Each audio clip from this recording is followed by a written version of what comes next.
You Are a Badass Summary. You Are a Badass helps you become self-aware, figure out what you want in life and then summon the guts to not worry about the how, kick others' opinions to the curb and focus your life on the thing that will make you happy. Read in 4 minutes. Favorite quote from the author. One thing I like about aging is that with each year, I care less about what people think. I've always wondered why old people are so direct and unapologetic, but I believe that's why. They've been around long enough that reality has reassured them countless times, opinions don't matter. Especially not those of haters. The sad thing about learning this lesson only late in life is that you might not have the energy or time to still achieve your dream, whatever that may be. So the sooner you learn it, the better.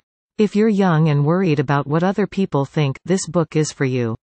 Enter Jen Sincero, who's seriously rebellious and rebelling seriously against humdrum life.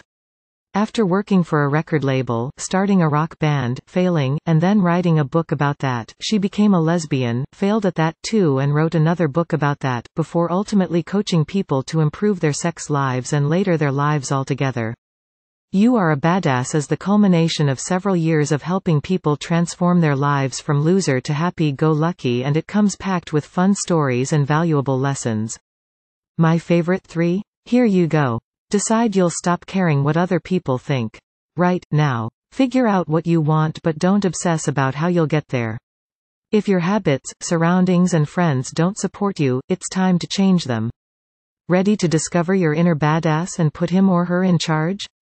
Let's go. If you want to save this summary for later, download the free PDF and read it whenever you want. Download PDF. Lesson 1, Draw a line in the sand. Now. Do you know how you remember some people for one distinct thing they taught you? With one girl from high school, the only thing I ever really learned from her came in the form of a status update she posted on Facebook. If people say they don't have time for you, it just means that other things are more important to them. I've never forgotten this lesson. How you choose to spend your time is entirely up to you, so how you distribute it reflects your true priorities, no matter what you claim they might be.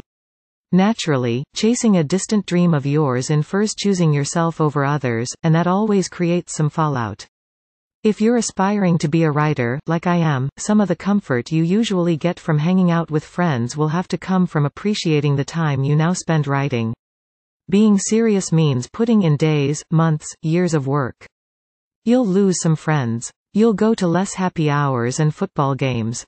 You'll be laughed at, ridiculed, made fun of. But none of that matters if you're happy spending time chasing what others don't dare to. To really go for your dream, you must put your inner badass in charge.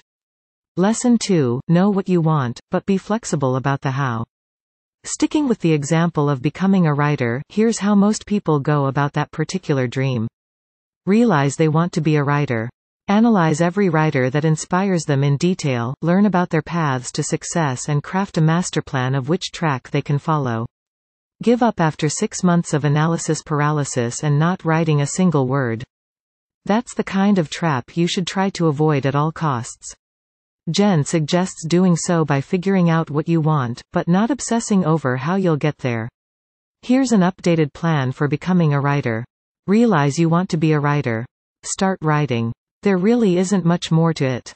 Imagine making your way through a poorly trodden forest. You'll find and shape your own path as you go along. The most reassuring thing you can do to get the confidence to call yourself a writer is write, not seek comfort from other writers. Over time, with more and more hours of writing practice put in, you'll get into a virtuous cycle that positively reinforces your attitude, and thus gets you to write even more. This is what actually lets you make progress towards your goal. Not planning, or debating, or strategizing. Lesson 3, When your environment doesn't support you, change your environment.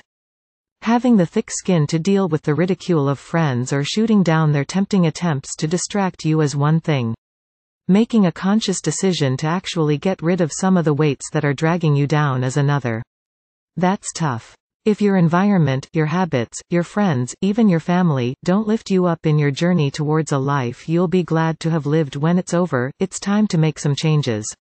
Those can be internal and external, as long as they shift the focus of your life towards making your dream the centerpiece. For example, if playing Bubble Blast for 30 minutes every morning over breakfast is something you enjoy, but that cuts into your writing time, maybe you can shave off the last 10 minutes in exchange for recording a voice memo you'll transcribe later in your day. Similarly, if an old friend you see once a month spends most of your conversation time mocking your writing attempts, maybe that's an hour a month you can save and, well, dedicate to writing instead. I'm not saying these decisions are easy, but I have a hunch Jen is onto something that'll absolutely minimize the number of regrets we have at the end of our lives, and that's a good thing. You Are a Badass review. I get why You Are a Badass is such a massive hit. It's 90% motivation with 10% tactics and calls to action, thrown in at the very end.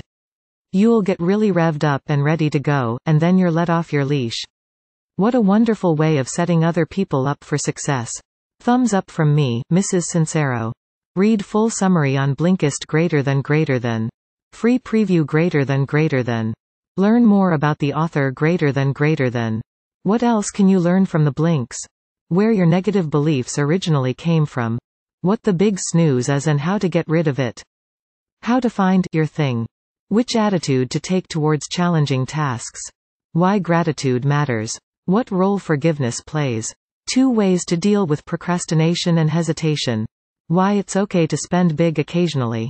Who would I recommend the You Are a Badass summary to? The 33-year-old longtime dream procrastinator, the 41-year-old notorious planner, whose grand schemes never seem to materialize, and anyone who knows they have some hard decisions to make to build an environment that supports their dreams.